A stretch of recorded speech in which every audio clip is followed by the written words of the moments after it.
Welcome to Twice 5 Miles Radio, fertile ground for conversations worth listening to and remembering. I'm your host, James Navé, always airing first on WPVMLP Asheville 103.7 and streaming online, WPVMFM.org, the voice of Asheville, heard all over the world, and on other community radio stations like KCEI, Cultural Energy Radio, out of Taos, New Mexico. Thank you, Walter Parks, for our theme song. WalterParks.com for more on Walter's music. Davine Dial, thank you for managing WPVM-FM in Asheville. Robin Collier, thank you for doing the same with KCEI, Cultural Energy Radio in Taos. If you'd like to reach me, Navé at jamesnavé.com. It's always a good place to go, and I'd love to hear from you. I'd like to remind you we're sponsored by the Imaginative Storm Writing Project. If you'd like to improve your writing chops and get connected with a vital, growing, guess what, international community, imaginativestorm.com is a good place to go. We have a free Thursday gathering at 6 p.m. Eastern Time. It's on Zoom for 1 hour, and the door's always open, and your invitation always stands. Imaginativestorm.com for more on that. So today I have a returning guest, Rosemerry Wahtola Trommer. Rosemerry is a returning guest. This may be the fourth time Rosemerry has been on Twice 5 Miles Radio. She's in the lead. I don't know if I've had one person come back 4 times or not, but I'm always glad to have her. Rosemerry is a poet. She's an author. She's a podcaster.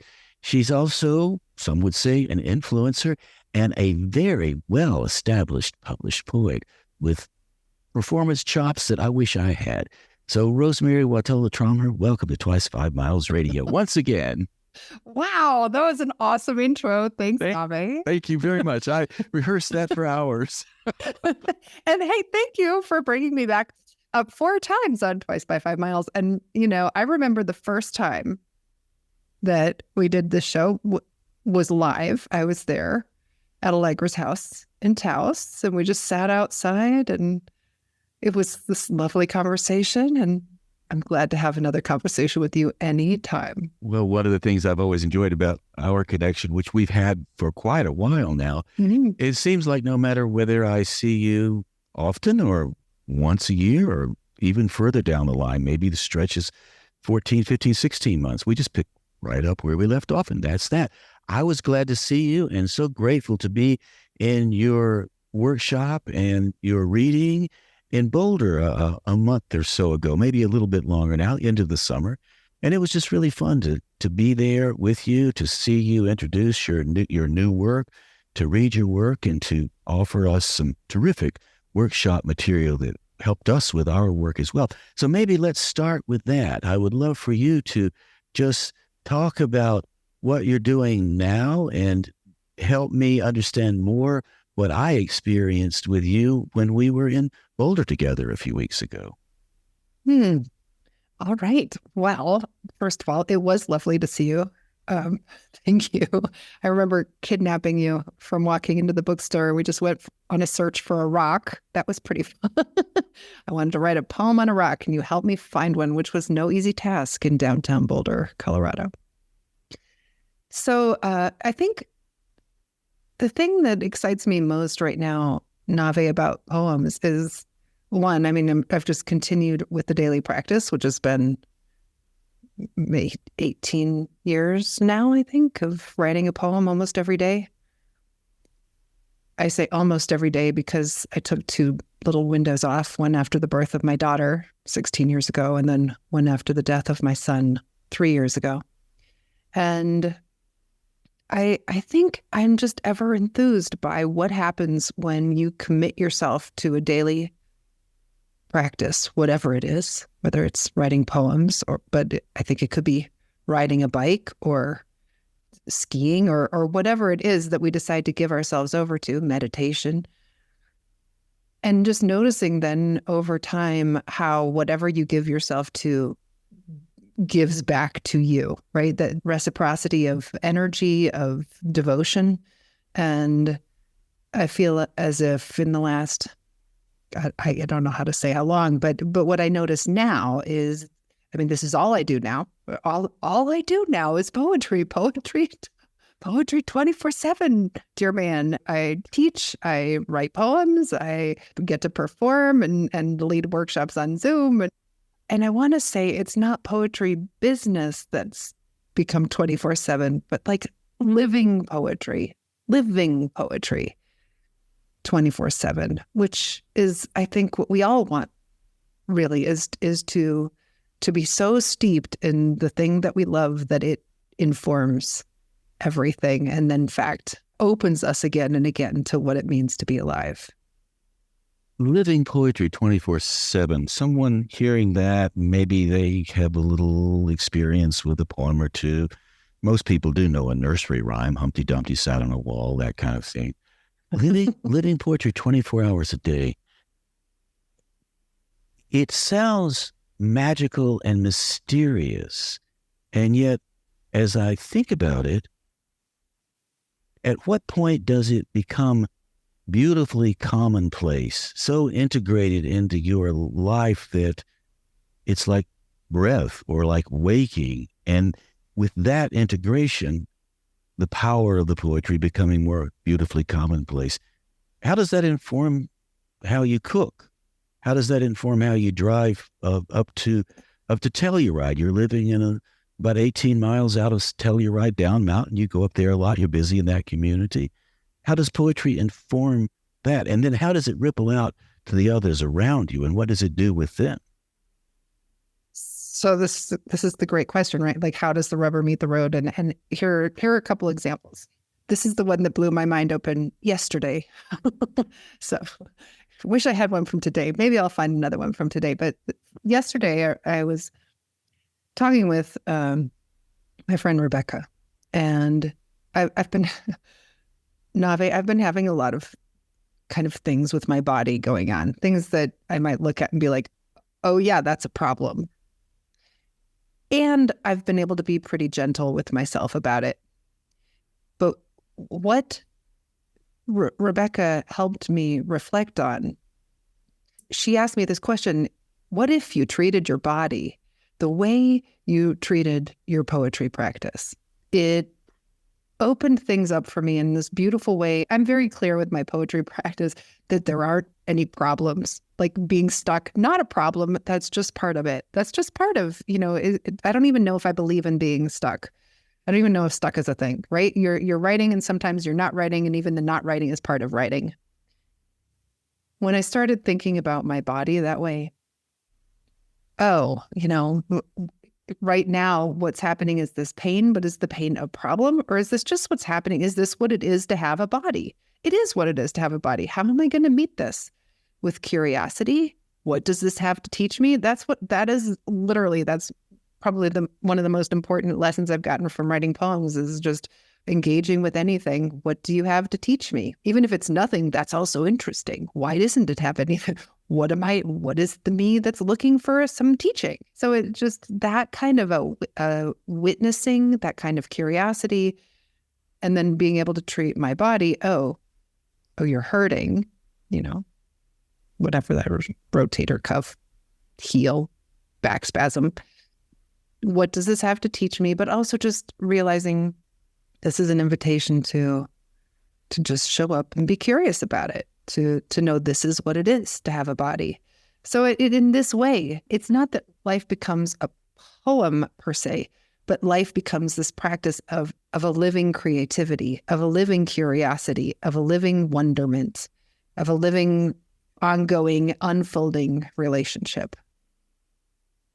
And it's almost cliche to say your body is your instrument. Not quite. Maybe we haven't worked that out yet. So when I hear you talk about your body informing you, your pain in the back, your foot, your rotator cuff, I'm thinking about how living poetry 24/7 is really all going on inside this body that is your instrument. So part of the living is the pain in the shoulder. It's also the awareness one day you won't be living anymore. You'll be gone. You'll die. And so much of it is going on inside this body. And so it has to whether we consciously like it or not, it has to take its own place in this process. It will not allow you to avoid it, because it is you and you are it. This is probably one of the most exciting things for me about poetry, right? And in the last maybe couple of years, question that I ask myself all the time when I'm writing, except when I forget, is, do you have a body? Do you have a body? Because so often I forget about the body when I'm writing. So the invitation again and again and again to bring the body in. When I do, oh my God, Navé, just noticing how the body can act as a tuning fork almost, right? That's actually the first poem in my new book is about the body, is self-portrait as tuning fork. When we feel as if we've been struck, right? When we feel as if, like, oh, there it is, there's the juice, there it is, that's what matters, that's it. And I feel like the body tells us those moments. I mean, I think all of us know what that's like, when you're like, some people are very visual about it, right? Like, I just had a student half an hour ago, I got off with her, this high school girl, and when we were talking about something and I watched her get it, and on the Zoom screen, I was watching her like, oh, she made this big sound and she made this big movement with her body, like, ding, like there's the bell got rung, right? And our bodies will tell us about that moment when the bell gets rung. That is how we know that we're touching, I'm going to say big word, the truth of what it is to be alive, right? When we get struck like that bell-like moment, that tuning fork moment, when we feel resonant, we're like, oh, that. Or sometimes I think about it like dowsing rods, right? Like I'm riding along and I'm stumbling around looking for what's true, and I'm like, doing, and then, it's like the dowsing rod of the body is like, yes, this. Doesn't mean it's wise. It just means it's hitting some curiosity. It could be a question. It could be a not knowing. It doesn't have to be a knowing. But the moment we engage the body in this practice, it's everything. It's everything. And then living, right? This is how it is. We live poetry. And I am thinking now, when you speak with a poet who's been doing the work a long time, or a filmmaker, or a photographer, or anybody else that does creative work, the painter, they all say, this is my body of work. Right, right. And it would be wise, perhaps, for all of us to answer the question when somebody says, do you have a body of work? You can say, well, you're looking at it. You're looking at it. This is my body of work. This is the body that does the work.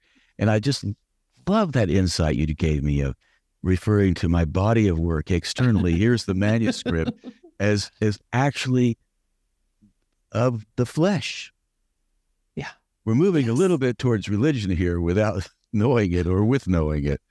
Yeah. All right, you're totally right about this. And I feel like incarnate, just to get religious in our language, but in terms of, Navé, the thought just left. Hold on. Embody. Oh, forgive me. It came and left. I was all excited. I got Twitter painted and then Zoom. That's beautiful, because people listening to this show, listening to us talk, one of the big worries, they worry, oh my God, what if I forget? And I would like to make a comment about remembering and forgetting. I'm revising that a bit. What you did there was not forget.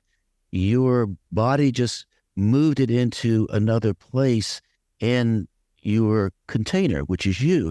And it's not available at the moment, but maybe it will come back in a different form. And so instead of getting punitive, oh my God, I forgot, I blew it. It's like you made such a beautiful thrush-like sound before you couldn't remember it. Okay, now I did remember it. Thank you. First of all, thank you for treating that with such generosity. And I totally want to talk about self-compassion and creative practice. And here's this thing that I wanted to say about the body and the body of work. That the body of work, what we've written, past tense, is a relic. And that it is true to a moment that was. That's not to, I don't want to diminish it, and I'm not saying that that written works aren't important. Of course they are. I believe in them. I love them. I have dedicated my life to them. But I also want to say that there's a whole different thing to dedicate ourselves to the process of it. And that is the reason why I write a poem every day and put these unfinished first drafts into the world every day, because I believe so much, Navé, in that unperfected, engaged, alive process. That's what I'm more devoted to than the perfected books that you can put on a shelf. Not that I don't love them. Of course I do. They are the byproduct of what really matters, which is showing up and wondering again and again and again, what's here, what's here, what's here. And by putting the labeled imperfections out there, perhaps that's the absolute best strategy we could have from a creative expression point of view, because we're saying to this standard that exists, the industrial standard of publication, hey, we see you. We know you're there. We can rise to that excellence. That's your measure of excellence. I'm exploring a different measure of process excellence. Mm-hmm. And here's the first step along this journey. And the first step can be the most magical place of a journey, because it's when everything is new and anticipatory. Fresh and exciting and alive. And yeah, absolutely. Yeah. There's so many ways to do it right? Of course, the beauty of polishing and I love revision. I love taking a poem and asking it, again and again, what do you want? What do you want? How do I serve this emerging form? Right. So maybe bringing that same gorgeous impulse of creation into revision. In this new book, I've gone back and forth on the last line of one of the poems over and over, and I've ultimately landed, at least for today, on a line that's not the one that's printed in the book. And if I ever read that poem, you better believe I'm not going to read what was printed, because I've arrived at something that feels truer now, and I'm good with that. I'll just let everybody know, I found something else. Not that I'm against the ending that I printed. Something else lends itself, I think. I am all for all of it. In this process of creativity, generating material as poets, I'm a writer. I like to, but I'm also a podcaster and all these other things. So I just generate material. I'm a content generator. I almost don't care how it happens. I just like it. So in this process of generating all of these things, everything has complete legitimacy as far as I'm concerned. So the product that you produce that ends up on the page, that's great. And then here comes another one and another one and another one. And it really does suggest that nothing ever can be fully concluded in terms of us as creatives. Now, the artifact can be concluded. Here it is. It's there. That's all I have to read. And maybe you add another line tomorrow. I don't see that. So it's two different relationships going on. And it's also the relationship between me, the reader of your work, and then you. So Rosemary's over here doing her thing in Colorado, writing and generating work and finally getting the last line and going, okay, I'm satisfied with this today. Tomorrow that changes. I end up with what you were satisfied with at some point in time. And I take that in. Now, maybe I memorize that poem, not because I want to perform it and stand on the stage. I just want to have it take its place in my body with its deepest potential. And as I memorize it, then I transform it. I change it. It is no longer what you wrote. It is something very, very different. It's yours. At what point, this question of what's finished, the great opus or whatever, that can happen. But just to have it be always there, turning around, that's the living part of poetry. If the orchard ever stopped moving, would the pears ripen? That's a great question. I had a funny experience with this very poem called Self-Compassion, which is funny because I wanted to talk about self-compassion. Exactly. So you can read this poem whenever you're. I think I will read this poem for you, but I'm going to tell you this little story that it had another version. This is one of the things. I put my poems out in the world every day. People pick them up. They do just what you say, right? They bring them into their lives. They own them in a way. They become theirs. Mm-hmm. Then I put out this different ending in the book. And people are like, wait, what? That's why did you change the ending? They've grown an attachment to the ending that was original. I've had multiple people write to me and say, why did you change it? Tell me about it. They just want to know. They want to know. They're not like angry about it, but they're like, I loved what it did. I've brought that into myself. So I told them why. But then even since this is the same one that I've changed the ending again, right? In my own mind, there's another last line that's different from the one that's in the book. So this particular poem, Self-Compassion, seems to have a lot to teach me about self-compassion and creative practice. Here, I'm going to read it, and then maybe we can talk about self-compassion a little bit. Yeah, I'll read it the way it is now, and then I'll tell you some of the changes. Okay. That's great. Good strategy. Self-compassion. It's like the scent of rain after a month of drought. The way it rises up and fills the lungs, quiets the body, and gentles the mind. That's what it's like when, after grasping and spinning and reaching and clenching, at last exhausted with my own fear, I lay my hand on my own heart and see through my thoughts and practice loving what is beneath my palm. This frightened woman and the life that lives through her. Not a single promise I will be safe. But when I press my open hand into the beat of my anxious heart, what was dry becomes loamy, what was cracked becomes rich, and a faint sweetness tendrils through me like incense, soothing as a lullaby. Only the self can sing. That is absolutely beautiful. So I can't wait to hear the changes. Yeah, I mean, I was going along with it, feeling like, oh, I could do this, and oh, if I did that, it's a bit like a recipe. Okay, this is a good idea. Self-compassion. Now I see what could I? Oh, there I could do that. Okay, well, I made the choice at the very end to say the last line that I wish I had published in the book. The actual last line is soothing as a lullaby that opens in the dark.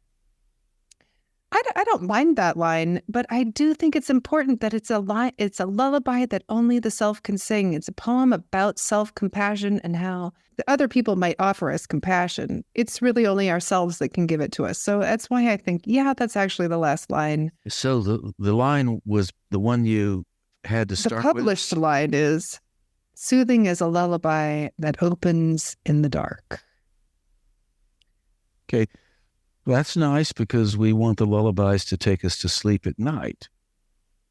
Right. And there's this sweet opening. It could be the dream. It could be it's a sense of potential.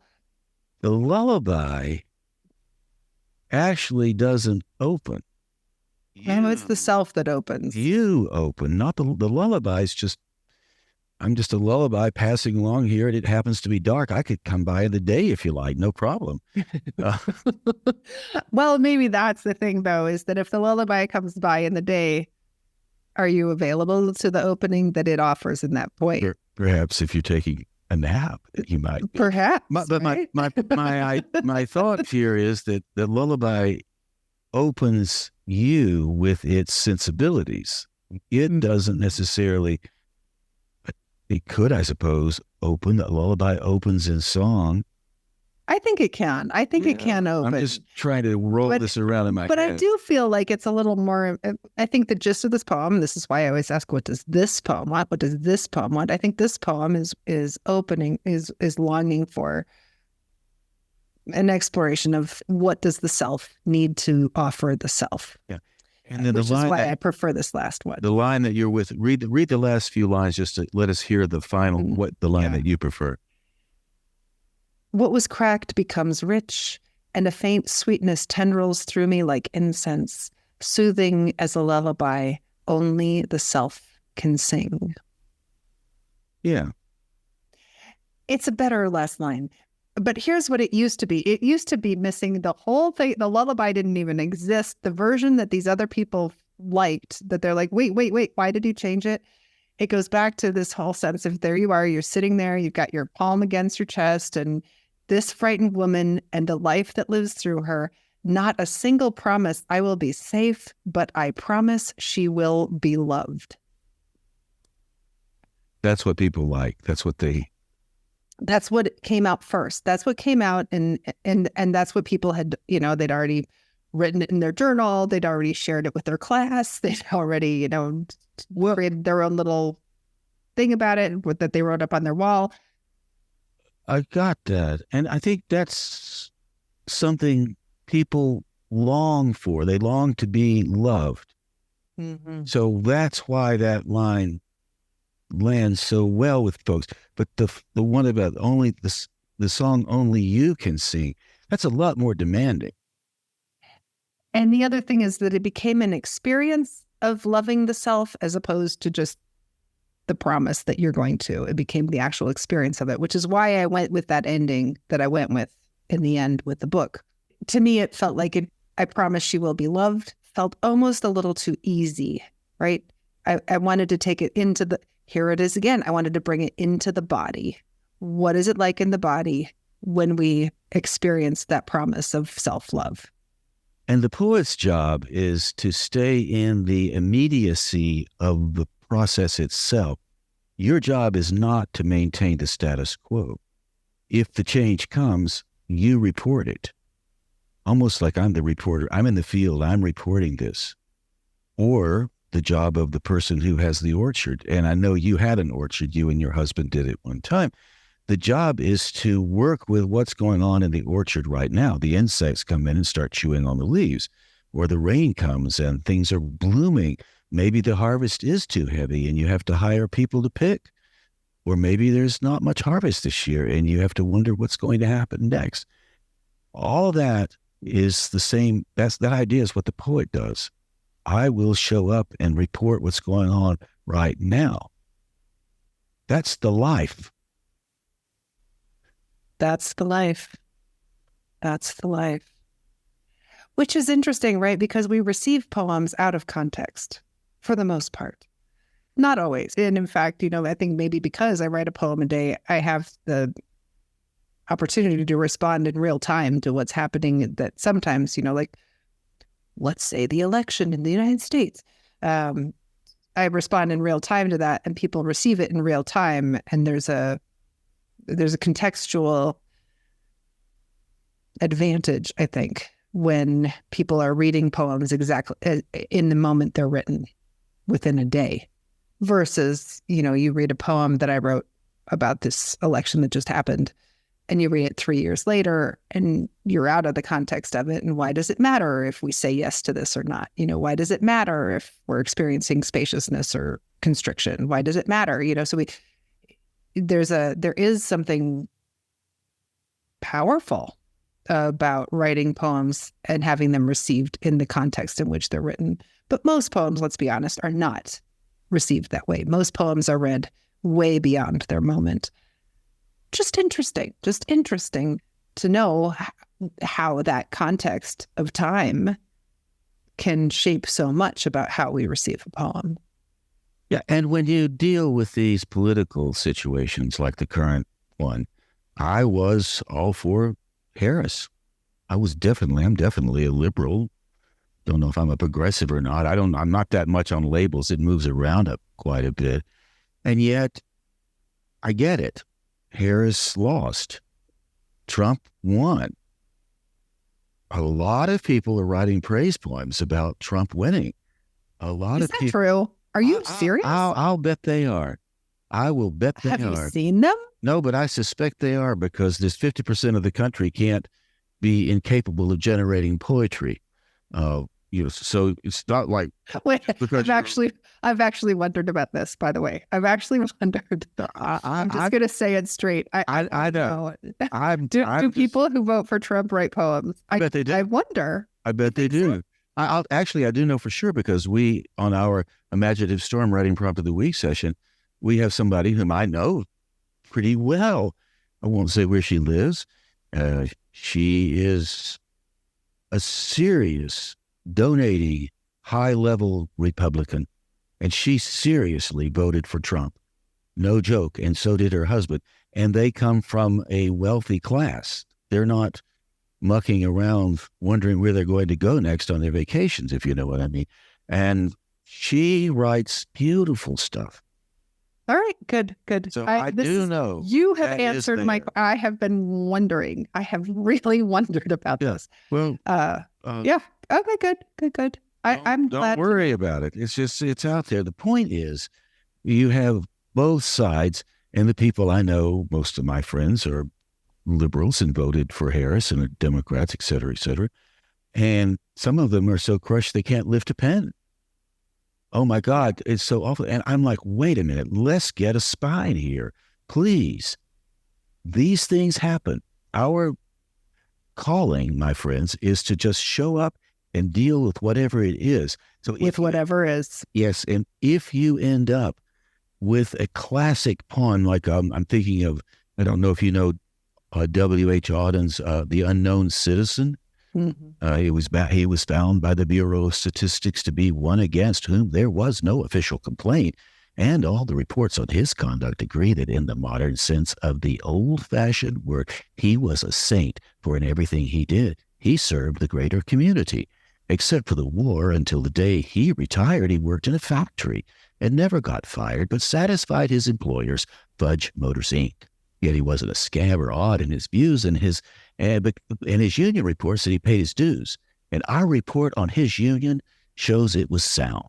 And our social psychology workers have found that he was popular with his mates and liked to drink. The press are convinced he bought a paper every day, and his reaction to advertisements were normal in every way. Policies taken out in his name prove he was fully insured, and his health card shows he was once in hospital, but left it cured. Both producers, research, and high-grade living declare he was fully sensible to the advantages of the installment plan and had everything necessary for the modern man: a phonograph, a radio, a car, a Frigidaire. Our producers, I forgot the rest of it. There it goes. Our producers. Yeah. No, there's one. Let's see. Our social psychology. No, there's one like our something. Oh my gosh. Here we are. You made the mistake. I made the mistake. I'm not going to get it back. But the point of the poem is they go on, and I'll skip over. And finally, he says, and he was married and added 5 children to the population, which our eugenist says was the proper number for a parent of his generation. And our teachers report he never interfered with their education. And then somebody from the audience says, well, was he free? Was he happy? And the narrator says, the question is absurd. Had there anything been wrong, we should certainly have heard.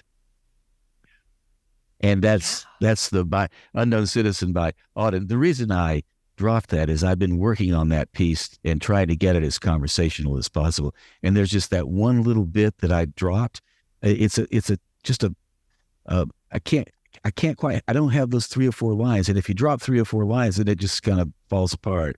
But it doesn't matter. You pick it back up and go on. The point is, that's a very serious political piece.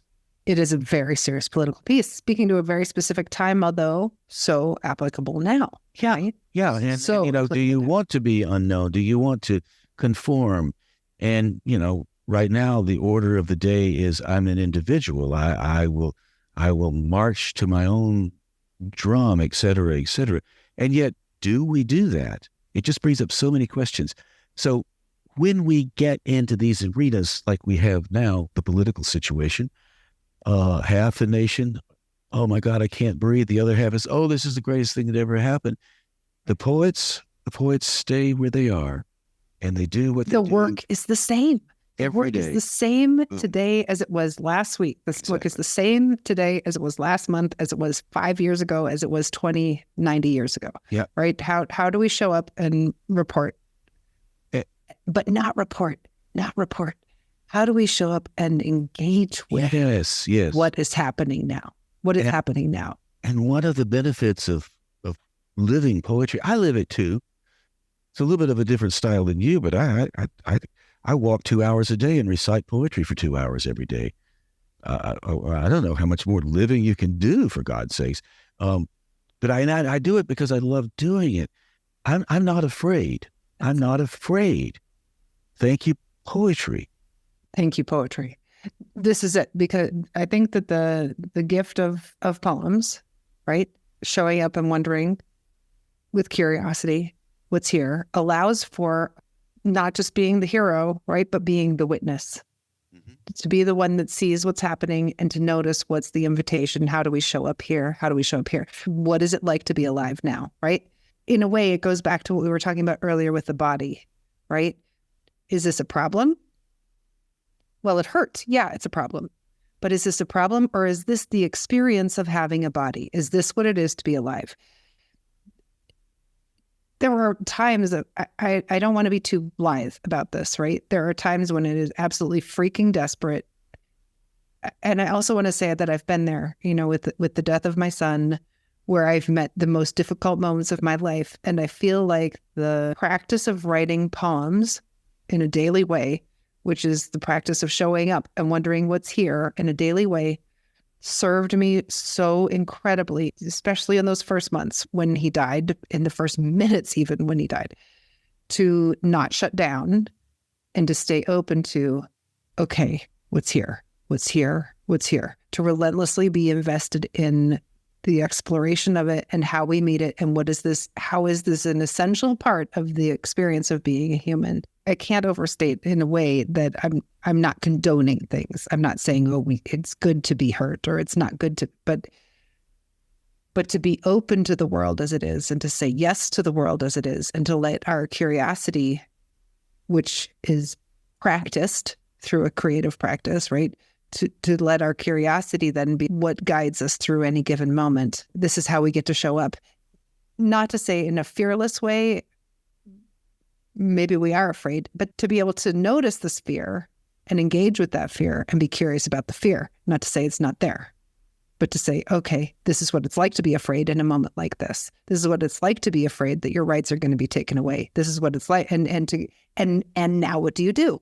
And to continually dance with that question. And now what? And now what? And now what? Yeah, I think poetry is an incredibly powerful training ground for meeting life. And I should say, to qualify my comment, I'm not afraid. That's my general report. I don't really mind using report. If I'm reporting something, I don't mind saying it. I guess it's because I'm sort of a reporter at heart, I suppose. I am not afraid. That doesn't mean that I don't experience fear. It just means that I'm not going to allow the fears that I experience to entrench themselves into me being afraid. Mm-hmm. I am attempting to let the fears I have, like I fear the result of climate change. I do fear that we may be galloping toward the end of our species. I do fear for all of my friends in Asheville who are rebuilding the River Arts District that next year, the next 1,000-year flood will hit again, right? I fear all of that. I fear aging, and I'm not afraid. That's a big difference. I totally see what you're saying. Uh-huh. Mm-hmm. And I'm able to respect fear and how it informs me because I'm not paralyzed by the afraidness of it all. Yeah. It's not a currency that I use in a conversation. Oh, I'm so afraid. Please help me not be afraid. And of course, the answer to that is poetic thinking is what helps you accommodate the fears and turn them into something meaningful. And maybe even see it as something that we are meeting as opposed to something that we are, something that shows up and passes through as the next thing shows up and passes through, as opposed to it lodging for good. And maybe that's one of the most essential things that poetry, I feel like, has taught me. Right after my son died, I had a practice of just wondering again and again. I just filled in this blank. Today, grief is. Today, grief is. I just fill it in, right? Today, grief is a worm. Right? Today, grief, and then wonder, oh yeah, it's a worm. How is it a worm? Today, grief is a chair. Oh yeah, how is it a chair? Today, grief is alone. Today, grief is communion. Today, grief is, what I noticed was that it was different every time I filled in that blank, which allowed me to not identify with whatever it was that it was in that moment, that first moment, that first thing. Oh, today, grief is devastating. And then it didn't stay there. It was also all these other things, right? Today, grief is an opening. Today, grief is a window. Today, grief, whatever it was, I could just see again and again and again how it changed, how I was changed, how the world was changed, and how I could continue to meet it in a new way again and again and again. I think this is why, in a big way, that, when you say, I can feel fear but not stay afraid, this is the way poetry evolves us or opens us to this possibility of it being more to this story. And poetry trains us, teaches us, allows us to know how expansive our range is. Mm-hmm. And as we expand our range, we are able to accommodate all of these things. Right. You could say love is, joy is, grief is, fear is. Any of them. Any of them. And at some point, going through that exercise of replacing one emotion with the other, it starts to become very obvious to the body as the container of all knowledge. Hey, these things overlap. This is all going on at the same time. Grief, joy, love, pain, heartache, every emotion we have is happening right now in our bodies all at once. And we're just aware of the most primary one that's going on for us right now. But it doesn't mean that the others are out of the game. They're not sleeping. Yeah. They're very active as well, playing their part in what makes us conscious and aware. I believe this so much, Navé. A word that comes to me again and again that I just explore over and over and over is spaciousness, which I think is the capacity to embody a wide spectrum all at once-ishly. Can I share with you a poem I wrote just this week about it? I would love to hear it. I was getting ready to ask. We're moving toward the top of our hour, so it's a good time to have another piece of work from Rosemerry. Go ahead. All right. Here we go. It's actually one that I wrote the day of the election, called Inviting Spaciousness. I guess it was the night before. Inviting spaciousness. Today, when the heart is a small, tight knot, I do not try to untangle it. I don't tug on the strings in a desperate attempt to unravel it. I don't even wonder at how it got so snarled. Instead, I imagine cradling it, cupping it with my hands like something precious, something wounded, a bird with a broken wing. I cradle my heart like the frightened thing it is. I imagine all the other frightened hearts and imagine them all being held in love. And I breathe. I breathe and feel how the breathing invites a spaciousness. I breathe and let myself be moved by the breathing as I open and soften, open and soften, and nothing changes. And everything changes. The heart, still a knot, remembers it knows how to love. It knows it is not alone. I could say there are a lot of things I like about that piece. And one thing I loved about the closing part of it, you did something I think was rather masterful. You brought me to the conclusion, and then you went on, and I thought it was over, and then you went on, and then you went on, and then you went on, like the heart beating. And finally, the last beat.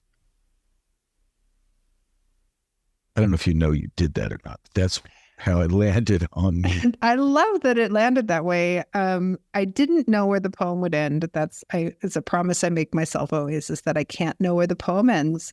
And if I do, I'll write past the ending. I do know that there was a little delight for me in that last line. The heart still a knot remembers it knows how to love. It knows it is not alone.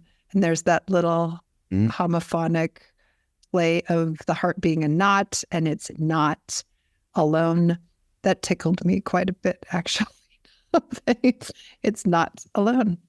So it is and it isn't. And so we now are coming near our close, which we need to finish up at some point soon, next 2 or 3 minutes. You offer us the idea of the layering that happens when poems emerge from the poet. Some of them, you've employed the knot and the knot. Or for me, oh my goodness, look at the heart's beating, and then it's now not beating anymore. Oh my goodness. And I didn't want it to end, but I was ready for you to stop. But I won't stop right now. I'm going to go on a little more. So the poem itself sits there as a living thing that can crawl and live and wallow and play and romp inside you, under your skin, like a living creature. And as I memorize something, like if I were to memorize that and say it over and over, and when I memorize something, like I'm working on the love song of J. Alfred Prufrock right now, I have it down. I could almost do it backwards. I'm just now to the point in the memorization process where it's starting to make sense to me. And I've been working on it 3 years. It's doing something to me. And the layers are delivering the medicine, like a slow medicine that infuses by time over a period. That's what that poem was doing for me. And I just encountered it just now. So, Rosemerry, my dear, we're coming to the very end of this. We could go on for another 12 hours, as we've done in the past. We could go out and walk around Boulder and find rocks if you want. Next time I see you, we'll go rock hunting. Something for us to take home with us as we go out. What do you have to say? Anything to close? Okay. I guess, Navé, what I've been so aware of lately is that the smallest moments matter. The smallest moment of kindness, the smallest moment of bravery, the smallest choice to show up and meet the world as it is with vulnerability. Poems know that. I feel like I'm learning that again and again. And so maybe just this invitation to notice, how do your smallest choices matter? Beautiful, beautiful sentiment. And one last thing, please tell people your website so they can reach out to you and join your newsletter, get your daily post. You do a lot of work, and any of you folks out there listening, if you're interested in improving your writing, your poetry, creating a daily practice for yourself, Rosemerry Wahtola Trommer is a good one to look to because she's had some experience with this. How do they find you? My website is wordwoman.com. And that'd be a great way to find just about everything I'm up to. Wordwoman.com. Well, that's a great URL, wordwoman.com. So, Rosemerry, thank you so much for showing up. I really do appreciate it. Thank you, Navé. Always a joy. Always a joy to talk to you. And there you go, my friends. Thus concludes my conversation with Rosemerry Wahtola Trommer. I certainly enjoy connecting with Rosemerry, and I hope you did too. I remember the first time I went to Rosemary's house after having met her at the Telluride Mountain Film Festival in the early 2000s. I believe I went to her house in the summer of 2002 to teach an imaginative storm workshop. And it was there that Rosemerry and I really did get to know each other. And I met her family and her husband and hung out at her house in Telluride. And we did the workshop and had great food and talked to people. And I got to know the members of her community and got to get a better sense of what Rosemerry was all about. And even then, Rosemerry was writing a poem a day. She's completely, totally dedicated to the idea of poetry, as you could tell. In our conversation, I loved the idea that we were forgetting things. Rosemerry dropped her thought, and then I held the space, and then she picked it back up again. And then I dove into The Unknown Citizen, really confident. I was so sure I knew it, and then I flubbed it. I forgot it. So I've often told people when they ask me what to do if I forget something, I say, well, it's not the forgetting. It's what you do after you forget. It's how you recover it. It's how you engage the flub, because the flubs are really delightful, actually. And I've been thinking a bit about memorization because I have been memorizing quite a bit. And one of the things I love about Rosemerry's work, and I've always felt a little insecure around mine, I tend to tighten up. I tend to get a stiff upper lip, if you know what I mean, when I'm memorizing and performing. And God knows I've done it long enough, but sometimes I still am a little unsure of it. And so the other day, and this was about a week ago, I started thinking, what would happen if I memorized something so thoroughly that I could say it almost backwards, but I'm still having the stiff upper lip? What would happen if I dropped a subtextual story underneath the words that had absolutely nothing to do with the poem itself, but I'm describing with the words of the poem an action or a story that's going on that I've experienced deeply and emotionally? And so I started to try that, and it was really interesting. So I'd like to close the show giving another run at The Unknown Citizen and employing that. You will not know what's going on story-wise behind what I'm saying in The Unknown Citizen by W.H. Auden. So let's give it a spin, and then after that we'll say goodbye. So here's The Unknown Citizen by W.H. Auden. And before I dive into it, one thing you need to know: the main speaker is speaking from the point of view of the state, but at the very end of the poem, someone from the audience asks two very provocative questions, and the answer the representative of the state responds with probably won't surprise you. He was found by the Bureau of Statistics to be one against whom there was no official complaint, and all of the reports on his conduct agree that in the modern sense of an old-fashioned word, he was a saint. For in everything he did, he served the greater community. Except for the war, until the day he retired, he worked in a factory and never got fired, but satisfied his employers, Fudge Motors, Inc. Yet he wasn't a scab or odd in his views, for his union reports that he paid his dues, and our report on his union shows it was sound. And our social psychology workers have found he was popular with his mates and liked to drink. The press are convinced he bought a paper every day, and his reactions to advertisements were normal in every way. Policies taken out in his name prove he was fully insured, and his health card shows he was once in hospital, but left it cured. Both Producers Research and High Grade Living declare he was fully sensible to the advantages of the installment plan and had everything necessary for the modern man: a phonograph, a radio, a car, a Frigidaire. Our researchers into public opinion are convinced that he held the proper opinions for the time of year. When there was peace, he was for peace, and when there was war, he went.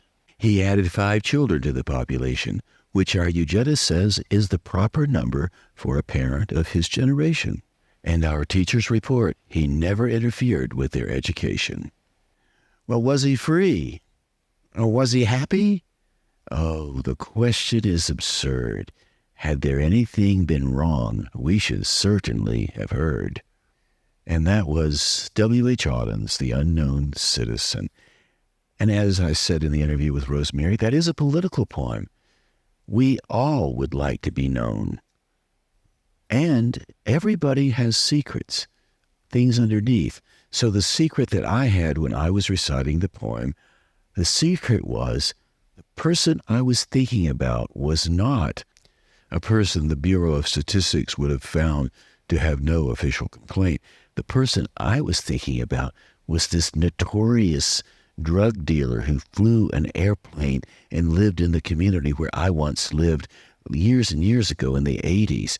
He eventually died breathing laughing gas. He was later reported having been murdered by somebody. I don't know if that is true or not, but I did encounter the guy, and I did overlap with it because he was in the community I was living in, and nobody knew he was up to all of this no good.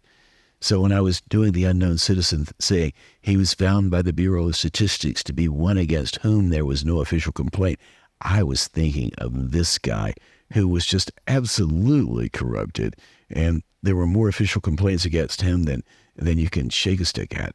Anyway, that's the story for now. I have to conclude. I have to say goodbye. So thank you ever so much for listening to Twice 5 Miles Radio, fertile ground for conversations worth listening to and remembering. I'm your host, James Navé, always airing first on WPVMLP Asheville 103.7 and streaming online, WPVMFM.org. The voice of Asheville heard all over the world and on other community radio stations like KCEI, Cultural Energy Radio out of Taos, New Mexico. Thanks, Walter Parks, for our theme song. WalterParks.com for more on Walter's music. Davine Dial, thanks for managing WPVM-FM in Asheville. Robin Collier for doing the same. KCEI, get that right, Navé, Cultural Energy Radio out of Taos, New Mexico. You can always reach me, Navé, at jamesnavé.com. I'd love to hear from you. We are sponsored by the Imaginative Storm Writing Project. So if you'd like to improve your writing chops, dig deeper into those things that you're curious about that live inside of you, imaginativestorm.com is a good place to go. And on that note, thank you ever so much once again for tuning in. Please do come back sometime in the near future. And until then, maybe I will catch you on that turnaround somewhere down the line.